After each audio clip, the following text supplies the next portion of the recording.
Hello students, how are you? I hope you all are doing well. You are at home and safe.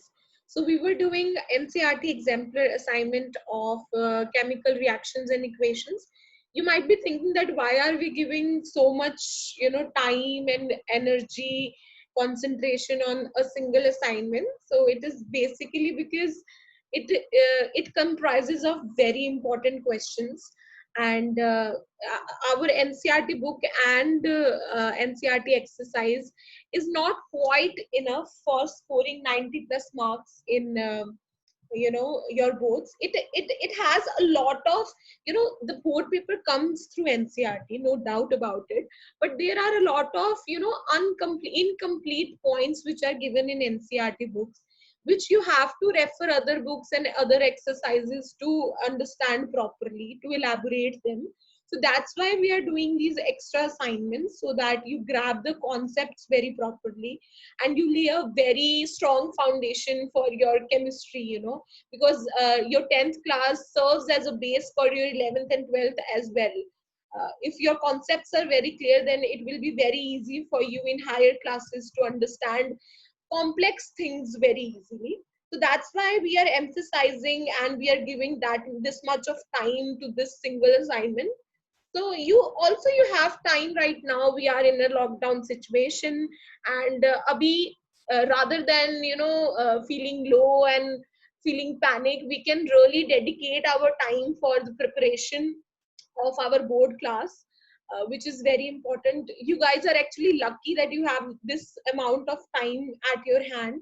So you should, make a proper use of this time.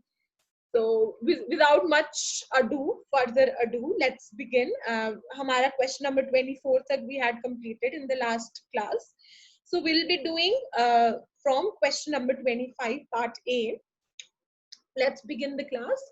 Now the question is, write the balanced chemical equations for the following reactions. Now, part A is that sodium carbonate on reaction with hydrochloric acid in equal molar concentrations gives sodium chloride and sodium hydrogen carbonate. अब हमारे को इसका balance chemical equation लिखना है, that's it, which is very easy, I think. अगर it becomes very easy if you know the chemical formulae for every compound. So sodium carbonate का formula होता है हमारे पास Na2CO3. कैसे होता है? क्योंकि Na जो है वो 1 पॉजिटिव है और CO3 की जो वैलेंसी है वो 2 नेगेटिव है. So it forms a compound Na2CO3, which is sodium carbonate. Now it has been reacted with hydrochloric acid, which is HCl. जब ये रिएक्ट करता है तो हमारे पास देता है sodium hydrogen carbonate. Now hydrogen carbonate has -1 charge, so we form a compound NaHCO3, जिसे हम सोडियम बाइकार्बोनेट भी कहते हैं. ठीक है, sodium hydrogen carbonate is also known as sodium bicarbonate plus NaCl, यानी कि सोडियम क्लोराइड होता है. हमें पता है ये NaCl होता है उसका फॉर्मूला. तो अब हमें ये चेक करना है कि क्या ये इक्वेशन बैलेंस्ड है. देखिए यहाँ पर सोडियम कितने हैं 2 और यहाँ पे कितने हैं 1 और 1 2. हाइड्रोजन कितना है 1 हाइड्रोजन है जी हमारे पास. ठीक है, कार्बन कितना है हमारे पास 1 है, यहाँ पर भी 1 है, O3 है 3 है, क्लोरीन 1 है 1 है. तो it is already been balance. ये एक बैलेंस्ड इक्वेशन है. ठीक है, अब हम चलते हैं हमारे सेकंड पार्ट की तरफ. Question, let's see the question for second part. Now second part का क्वेश्चन है कि सोडियम हाइड्रोजन कार्बोनेट, जो अभी अभी हमने देखा, on reaction with hydrochloric acid again gives sodium chloride, water and liberates carbon dioxide. अब ये तो हमें सारे फॉर्मूलाज पता ही है कि सोडियम बाइकार्बोनेट है प्लस HCl है प्लस हमारे पास क्या बन रहा है sodium chloride, water and CO2 which is carbon dioxide. तो अब हम देखते हैं कि ये बैलेंस्ड है कि नहीं. विल सी कि सोडियम एक है, यहाँ पर सोडियम एक है. देखिए हाइड्रोजन यहाँ पर 2 है, 1 2, यहाँ पर भी 2 है, O3 है यहाँ पर, यानी कि 3 ऑक्सीजन है, यहाँ पर 3 ऑक्सीजन है, कार्बन 1 है, कार्बन 1 है जी. तो ये भी जो है बैलेंस्ड इक्वेशन है. सो इसमें तो हमें कुछ भी नहीं करना था, बस एक केमिकल इक्वेशन लिखनी थी. करेक्ट. नेक्स्ट क्वेश्चन की तरफ चलते हैं, जो कि थोड़ा सा है इसमें कुछ करने वाला. So we will see. copper sulfate on treatment with potassium iodide precipitates cuprous iodide, liberates iodine gas and also forms potassium sulfate. अब जी हमारे पास सबसे पहले है कॉपर सल्फेट। तो कॉपर सल्फेट का फॉर्मूला हमें पता है CuSO4 होता है, ठीक है। दूसरी बात हमारे पास हमें दिया हुआ है कि पोटेशियम आयोडाइड के साथ इससे जो है रिएक्ट कराया गया है। तो पोटेशियम के ऊपर भी चार्ज जो है वो +1 है और आयोडाइड पर जो है वो माइनस है। तो ये जो है वो Ki बन जाता है। उसके बाद इन्होंने बताया कि क्यूप्रस आयोडाइड बनाता है ये। अब आप देखिए कि जो सबसे पहली बात यहाँ पर करने वाली क्या है कि जो अगर जो कॉपर है हमारा वो +1 स्टेट में होता है, +1 चार्ज है अगर उसके ऊपर, उसे हम कहते हैं क्यूप्रस। और अगर वो जो है +2 स्टेट में है, यानी कि उसके ऊपर +2 चार्ज है, तो उसे हम कहते हैं क्यूप्रिक आयन। ठीक है, ये इंपॉर्टेंट बात है जो हमें याद रखनी है। जैसे कि हमने फेरस और फेरिक के बारे में किया था ना, Fe3 positive was ferric and Fe2 positive is ferrous. ये बात मैं आपको बता चुकी हूँ पिछली क्लास में। वैसे ही क्यूप्रस और क्यूप्रिक आयन के ऊपर भी है, ठीक है, कि Cu पॉजिटिव यानी कि 1 पॉजिटिव चार्ज वाला क्यूप्रस है और 2 पॉजिटिव जो है हमारे पास क्यूप्रिक आयन है। अब यहाँ पर हमारे पास क्या है, क्यूप्रस आयोडाइड। देखो यहाँ पर तो बच्चों आपको फॉर्मूला दिया हुआ है असाइनमेंट में, मगर हो सकता है कि आपको कभी ऐसा क्वेश्चन आए और फॉर्मूला नहीं दिया हो। तो हमें ये कॉन्सेप्ट होना क्लियर जरूरी है कि ऐसा क्यों बन रहा है, Cu2 और I2 क्यों लिख रहे हैं हम इसे। तो क्यूप्रस यानी कि हमारे पास है +1 स्टेट में है यहाँ पे, कॉपर 2 में नहीं है, ठीक है। और आयोडाइड के ऊपर भी हमारा -1 चार्ज है, ठीक है। लेकिन क्या होता है कि जब CuI हमारे पास बनता है ना, तो वो स्टेबल फॉर्म में नहीं रहता। यानी कि ये जो कंपाउंड है वो ऐसे स्टेबल एग्जिस्ट नहीं कर सकता। इसीलिए ये 2 कॉपर और 2 आयोडीन मिलके Cu2I2 बना देते हैं, because CuI is not stable.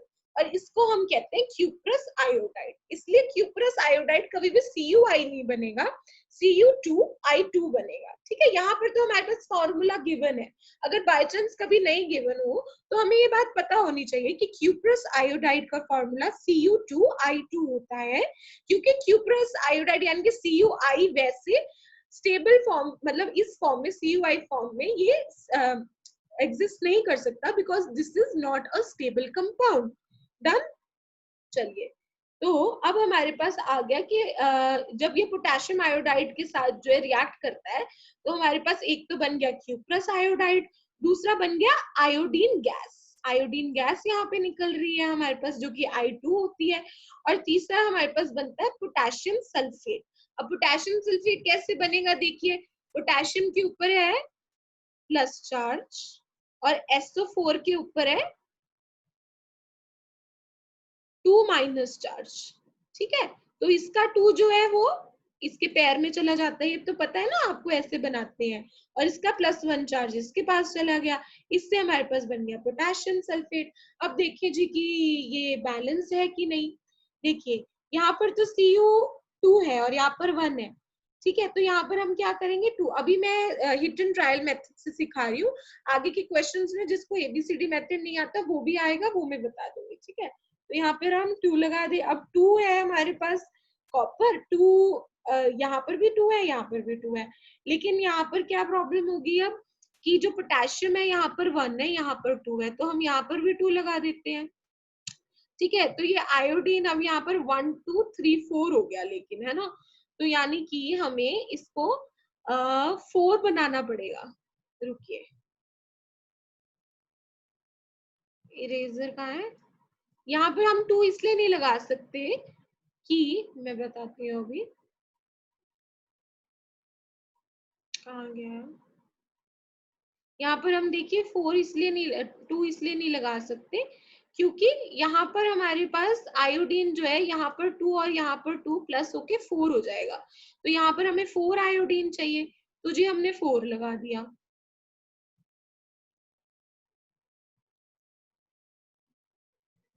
ठीक है जी, यहाँ पर हमारे पास आ गया 4।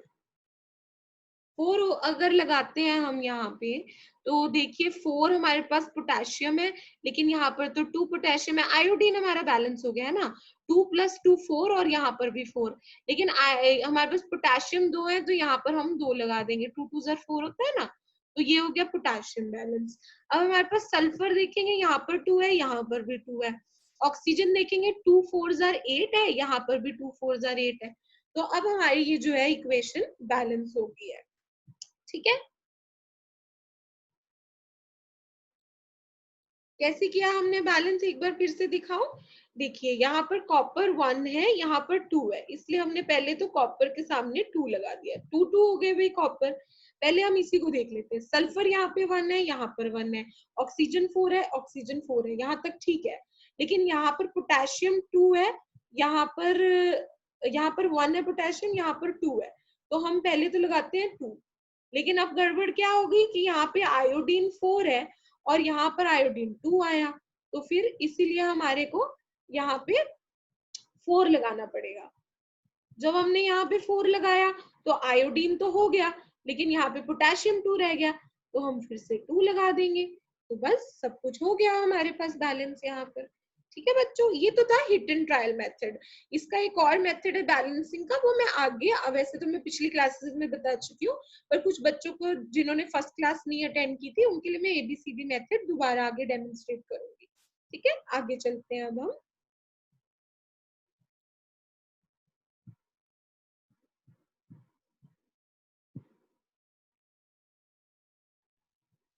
देखिए बच्चों, अब नेक्स्ट क्वेश्चन हमारे पास क्या है, a solution of potassium chloride, किसका सॉल्यूशन है, पोटेशियम क्लोराइड का है, when mixed with silver nitrate solution. ठीक है, और किसके साथ रिएक्ट करा रहे, सिल्वर नाइट्रेट। ये चीजें आप क्वेश्चन में अंडरलाइन, यानी कि दिमाग में अंडरलाइन करते रहिए जब क्वेश्चन पढ़ रहे हैं। तो एक इनसॉल्युबल व्हाइट सब्सटेंस जो है वो फॉर्म होता है।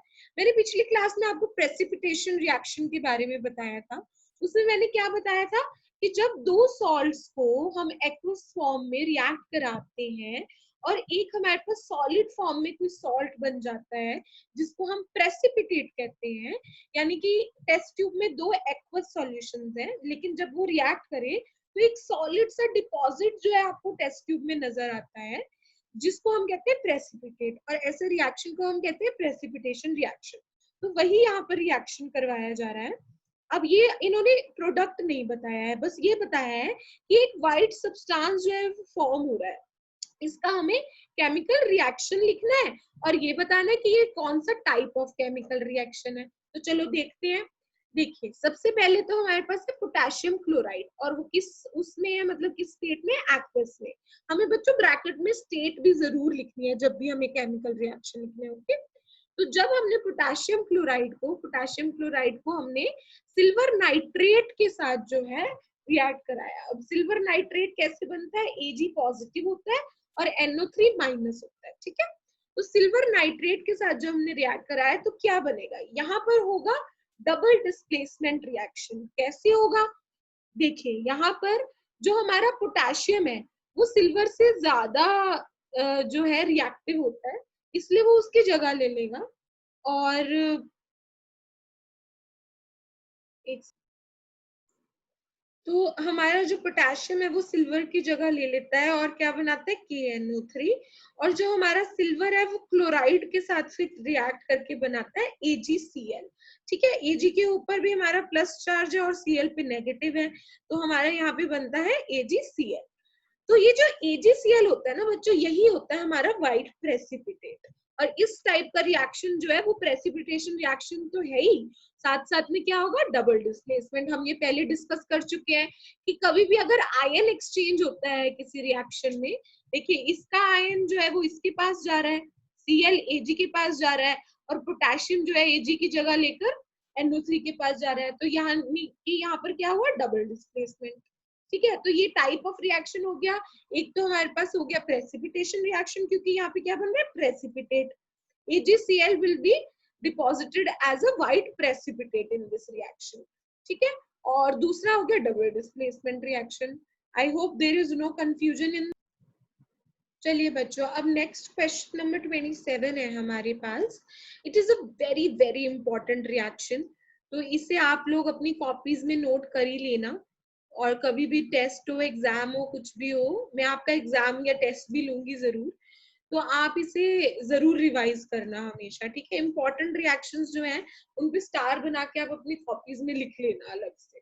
तो फेरस सल्फेट, फेरस सल्फेट आ रहा है हमारे पास। एक तो पहले देख रहे हैं हम कि फेरस बोला है, जब मैंने आपको बताया था कि फेरस यानी 2+, है ना, जब आयरन 2+ स्टेट में है तो वो फेरस है, और 3 में प्लस में होता है तो फेरिक। ये तो आप अच्छे से याद कर ही लो। तो फेरस सल्फेट जो है वो डिकम्पोज हो रहा है, decomposes with evolution of gas having a characteristic order of burning sulphur, ठीक है। ये कि हमारे पास क्या कह रहा है क्वेश्चन के अंदर कि फेरस सल्फेट को जब हमने डिकम्पोज किया यानी कि हीट किया, तो इवोल्यूशन होती है एक गैस की जिसका कैरेक्टरिस्टिक ऑर्डर है, यानी कि सल्फर जैसे स्मेल आती है उस गैस में से। अब हमें इसका जो है केमिकल रिएक्शन लिखना है और हमें बताना है कि टाइप क्या है रिएक्शन का। तो बच्चों ये बहुत ही इंपॉर्टेंट क्वेश्चन है, very very important question, important reaction. तो आप इसे अच्छे से जो है जरूर याद कर लीजिए। ये सबसे पहले तो फेरस सल्फेट, फेरस सल्फेट बच्चों होता है एक ना हाइड्रस फॉर्म में। हाइड्रस फॉर्म का मतलब ये होता है कि अगर किसी कंपाउंड के साथ जो है वाटर मॉलिक्यूल्स जुड़े हो उसको हम कहते हैं हाइड्रस फॉर्म। ये हमें याद रखना है कि जो फेरस सल्फेट है उसके साथ 7H2O जो है वो जुड़े होते हैं, और जब FeSO4.7H2O होता है उसे हम कहते हैं hydrous form of ferrous sulphate.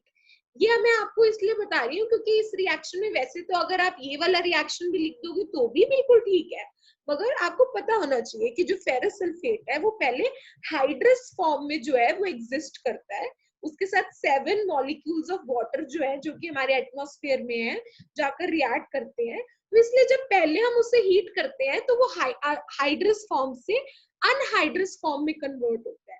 सीधा ये रिएक्शन नहीं होता, पहले हाइड्रस फॉर्म से वो अनहाइड्रस FeSO4 में फेरस सल्फेट में कन्वर्ट होता है, ठीक है। तो पहले हम क्या लिखेंगे कि FeSO4.7H2O which is hydrous form of ferrous sulfate, जो कि सॉलिड फॉर्म में है, जब हमने उसे हीट किया तो वो पहले तो अनहाइड्रस फॉर्म में जो है कन्वर्ट हो जाएगा, और प्लस 7 मॉलिक्यूल्स ऑफ वाटर जो है वो लिबरेट होते हैं, ठीक है। पहला रिएक्शन ये होता है जब भी हम FeSO4 को जो है हीट करते हैं क्योंकि वो हाइड्रस फॉर्म में है। दूसरा जो रिएक्शन है हमारा जो कि बहुत इंपॉर्टेंट है कि जब भी हम FeSO4 को डिकम्पोज करते हैं या हीट करते हैं तो वो फेरिक ऑक्साइड बनता है, ठीक है। यहाँ पे फेरस फॉर्म से, जो कि फेरस फॉर्म हमें पहले से पता है कि Fe2 पॉजिटिव है, यहाँ पे वो बन जाती है Fe3 पॉजिटिव स्टेट, और Fe3 पॉजिटिव ऑक्सीजन के साथ मिलके बनाता है फेरिक ऑक्साइड, इसीलिए ये है Fe2O3। अब ये इसका जो 2 है वो ऑक्सीजन की स्टेट है, समझ रहे हो ना आप मेरी बात, मतलब ये 2O2- है, जो इसका 2 यहाँ पे जाता है, इसका 3 यहाँ जाता है, तो यानी कि Fe के पैर में 2 देख के ये नहीं सोचना कि ये फेरस है, ठीक है। Fe का जो 3 है वो O के पैर में जाएगा, यानी कि ये फेरिक ऑक्साइड बनाता है। तो हमें क्या, ये चीज हमें याद करनी होती है कि इस रिएक्शन में क्या है कि जब भी हम फेरस सल्फेट को डिकम्पोज करते हैं यानी कि हीट करते हैं तो वो बनाता है फेरिक ऑक्साइड। यहाँ पे आयरन की 2+ से 3+ स्टेट में वो जो है कन्वर्ट हो रहा है, प्लस निकलती है SO2 यानी कि सल्फर डाइऑक्साइड गैस, जिसकी वजह से आता है characteristic order of burning sulphur. It is very important, ठीक है। और साथ में निकलती है SO3 gas which is sulphur trioxide, यानी कि ये 2 गैसेस यहाँ पर लिबरेट हो रही है जो कि दोनों की दोनों सल्फर गैसेस है, इसीलिए यहाँ पर सल्फर का कैरेक्टरिस्टिक ऑर्डर आता है क्योंकि दोनों जो है सल्फर की गैसेस यहाँ पर लिबरेट होती है। So it is a very important reaction. तो जब भी अगर हमारे पास आए कि फेरस सल्फेट को जब हम डिकम्पोज कर रहे हैं या हीट कर रहे हैं तो क्या रिएक्शन होगा, हम पहले तो अगर आप ये वाला लिखोगे तो और भी अच्छा है, लेकिन अगर आप सीधा ये रिएक्शन लिखते हो तो भी ठीक है, पर हम इसी से याद करेंगे पहले कि पहले FeSO4.7H2 और 7H2O स्टेट में ही होता है ये हाइड्रस फॉर्म, ठीक है। तो हम पहले इसे हीट करते हैं तो ये अनहाइड्रस फॉर्म में होता है, और 7H2O निकलते हैं। फिर जो अनहाइड्रस फॉर्म है उसे हम हीट करते हैं तो ये बनता है ferric oxide which is Fe2O3। यहाँ पे फेरिक है ना, 3+ स्टेट है, प्लस निकलता है हमारे पास SO2 गैस और SO3 gas. So this is a very important. अब इससे हमें करना है बैलेंस। पहले मैंने आपको पिछले वालों में जो है जो पिछली वाली इक्वेशन है उसमें मैंने आपको हिट एंड ट्रायल मेथड बताया, इसके अंदर मैं आपको ABCD मेथड अब मैं सिखा देती हूँ, ठीक है। देखिए बच्चों, वैसे तो जिन्होंने मेरी प्रीवियस क्लासेस अटेंड किए उन्हें पता है ABCD मेथड कैसे करते हैं, पर अगर कोई नया बच्चा हमसे जुड़ा है तो वो देख सकता है। अब जब ABC, this is a mathematical method of balancing equation. वैसे आप ज्यादातर इक्वेशंस जो है वो जो पिछला हमने मेथड किया हिट एंड ट्रायल उससे कर सकते हो, पर अगर if you get stuck in some equation या आपको ये ज्यादा पसंद आता है तो आप ये मेथड यूज कर सकते हो। ये मेरा पर्सनल फेवरेट है क्योंकि ये कभी गलत नहीं होता। थोड़ा सा इसमें टाइम ज्यादा लगता है but it is a foolproof method.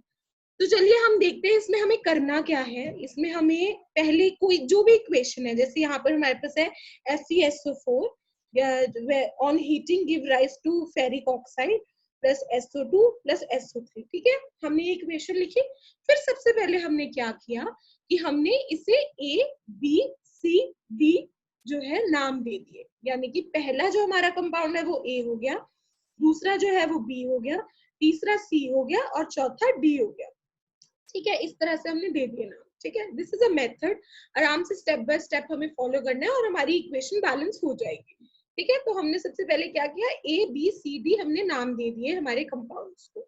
चलिए जी, तो अब हमने सबसे पहले क्या करना है कि इक्वेशंस बनानी है, ठीक है। अब इक्वेशन में क्या करना है कि पहले हम देखते हैं कि हमारे पास आयरन कितने हैं। आयरन में हम क्या कैसे करेंगे, देखिए जैसे कि यहाँ पर आयरन जो है वो क्या है, ए है आयरन, एक आयरन है और उसको हमने नाम दिया A, तो यानी कि A will be equal to, यहाँ पर कितना है आयरन 2, और वैसे हमने नाम से क्या दिया B, तो A will be equal to 2B, ठीक है। ये हमारी बन गई पहली इक्वेशन, ठीक है। देखते जाएंगे आराम से समझ आ जाएगा।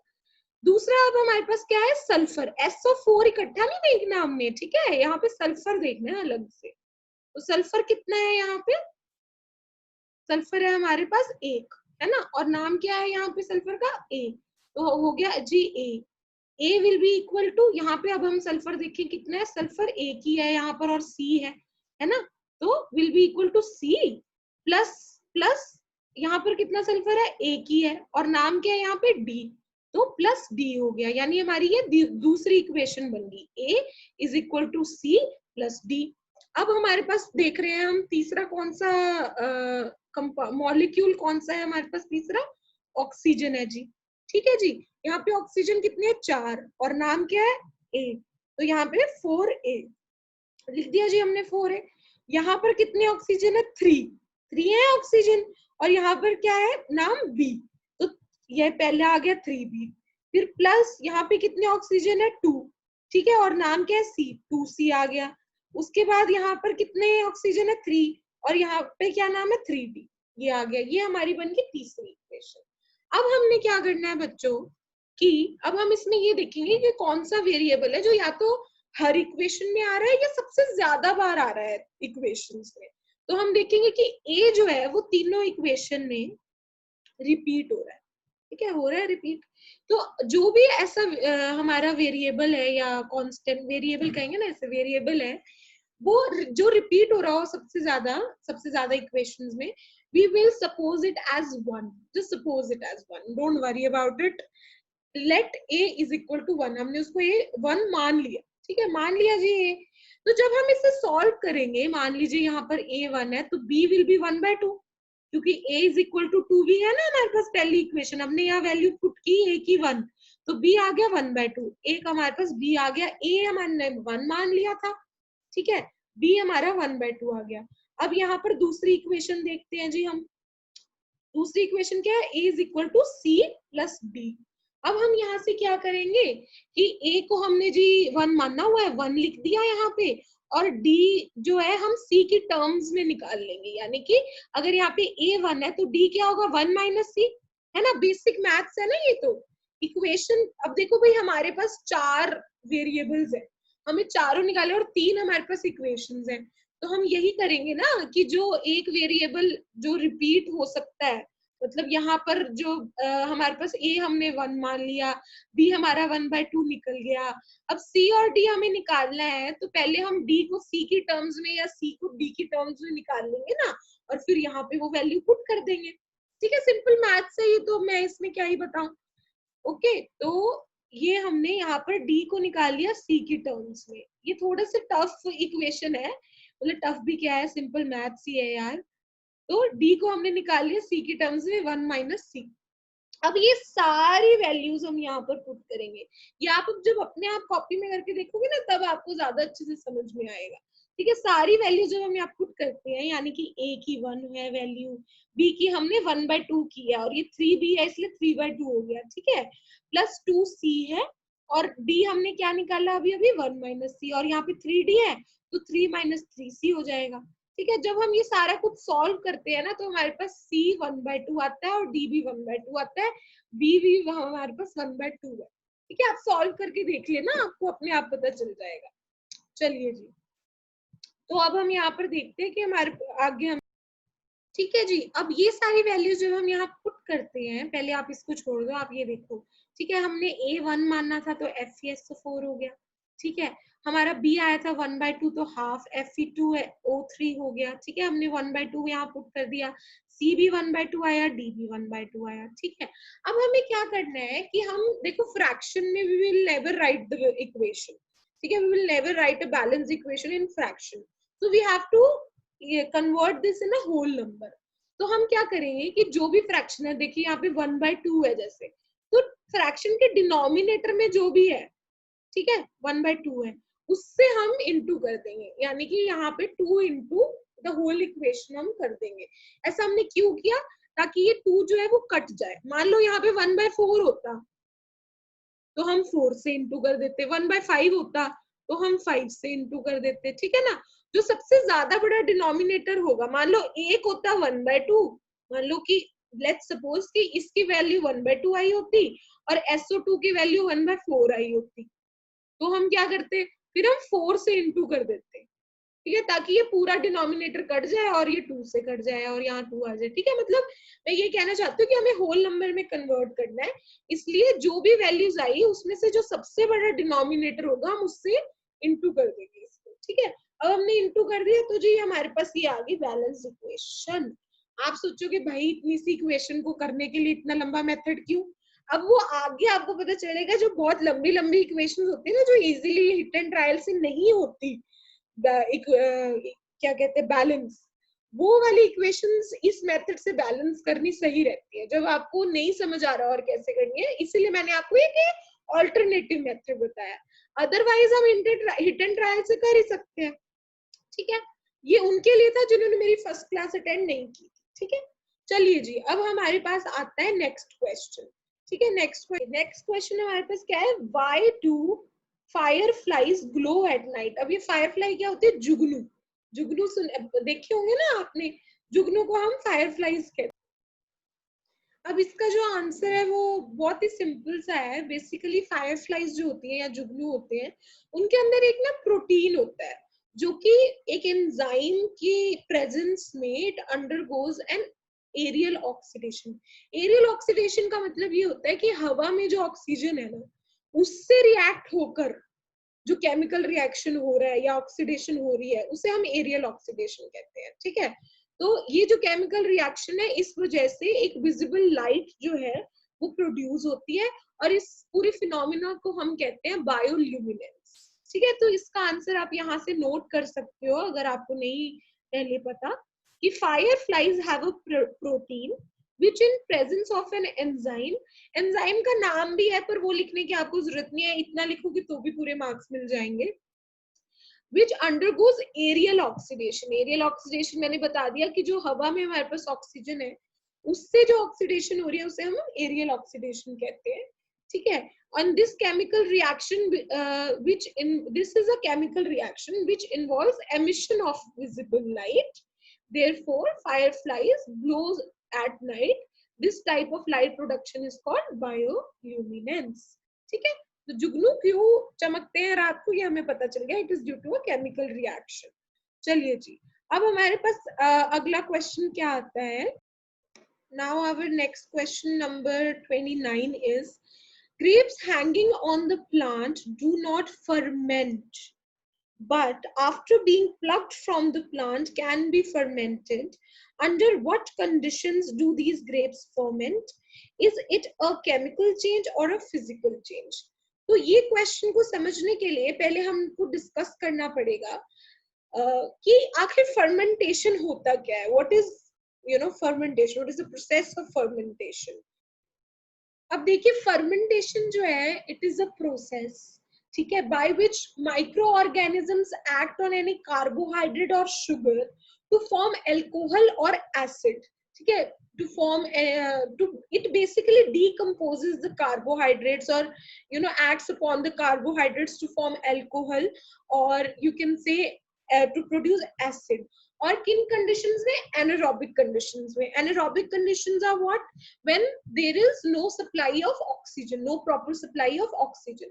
जब ऑक्सीजन की सप्लाई होती है उन कंडीशंस को हम कहते हैं एरोबिक कंडीशन, और जब ऑक्सीजन नहीं है तो हम उसे कहते हैं एनारोबिक कंडीशन।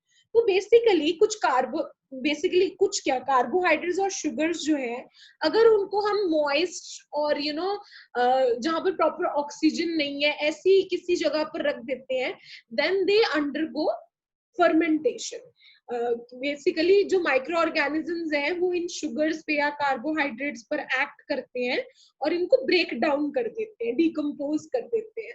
ठीक है, फॉर एग्जाम्पल अगर आप देखें तो हमारे पास इडली जैसे हम बनाते हैं ना, तो इडली का जो मेन तरीका है वो क्या होता है, उसमें राइस और दाल जो है उसका बैटर तैयार करके हम उसको ओवरनाइट रख देते हैं ताकि उस पे जो ईस्ट है या फिर जो भी माइक्रो ऑर्गेनिजम्स है वो एक्ट करे और फर्मेंटेशन करते हैं। उससे क्या होता है कि वी गेट अ वेरी ऐसा खट्टा खट्टा सा टेस्ट, ऐसा सार सा टेस्ट होता है उसमें, और उसमें जो है वो फ्लफी भी बनता है हमारा जो डोसा होता है उसके बाद। It is all due to fermentation, क्योंकि फर्मेंटेशन के दौरान जो कार्बोहाइड्रेट है, जो चावल है, उसको वो ब्रेक डाउन करते हैं और एसिडिक फॉर्म में कन्वर्ट कर देते हैं, जिसकी वजह से वो सार टेस्ट आता है और गैसेस भी रिलीज होती है जिसकी वजह से वो फ्लफी हो जाता है। So this process is basically fermentation. तो अब ये पूछ रहा है कि ग्रेप्स जो है वो जब प्लांट ऐसे लगा होता है, when it is on the it is growing on a plant, when grapes are healthy and living, तो वो फर्मेंट नहीं होते। ऐसा क्यों होता है, क्योंकि उस टाइम पर ग्रेप्स का अपना मेटाबॉलिज्म है। ठीक है, लिविंग ऑर्गेनिजम्स के बारे में अगर आपको पता हो तो उनका एक कैरेक्टरिस्टिक फीचर है that they have a metabolism, they have a immunological system, यानी कि उनके पास इम्यूनिटी है फाइट करने की इन माइक्रो ऑर्गेनिजम्स से, जब वो जिंदा है उनके पास मेटाबॉलिज्म है जब। लेकिन जब हम उन ग्रेप्स को प्लक कर देते हैं तो फिर they are no longer a living organism, they become dead. तो इसलिए उनका मेटाबॉलिक प्रोसेस और उनका इम्यून सिस्टम, इम्यूनोलॉजिकल सिस्टम, ये सब डेड हो जाता है, जिस वजह से ये माइक्रो ऑर्गेनिजम्स जो है इन पर आराम से एक्ट कर सकते हैं और इनके अंदर जो प्रेजेंट शुगर है उसे फर्मेंट कर देते हैं। ठीक है, तो let's see the theory now कि grapes when attached to the plants are living and therefore their own immune system prevents fermentation। जैसे कि मैंने आपको बताया, तो the microbes can grow in the plucked grapes and anaerobic conditions, under anaerobic condition आएगा, and under anaerobic conditions these can be fermented। ठीक है, अब एनारोबिक कंडीशन मैंने आपको बता ही दिया है कि क्या होता है जब ऑक्सीजन नहीं होता प्रेजेंट हमारे पास, and this is a chemical change obviously because this change is irreversible. ठीक है, और इसके अंदर आपको मैंने बताया ब्रेक डाउन हो रहा है शुगर का एल्कोहल के अंदर। ठीक है ना, तो नया कंपाउंड, नया प्रोडक्ट भी फॉर्म हो रहा है, फॉर्म चेंज नहीं हो रही, सिर्फ पूरा का पूरा एक नया कंपाउंड जो है फॉर्म हो रहा है, शुगर से जो है हमारे पास एल्कोहल एसिड बन रहा है। ठीक है, तो इसीलिए it is a chemical change obviously. तो ये वाला question I hope it is clear.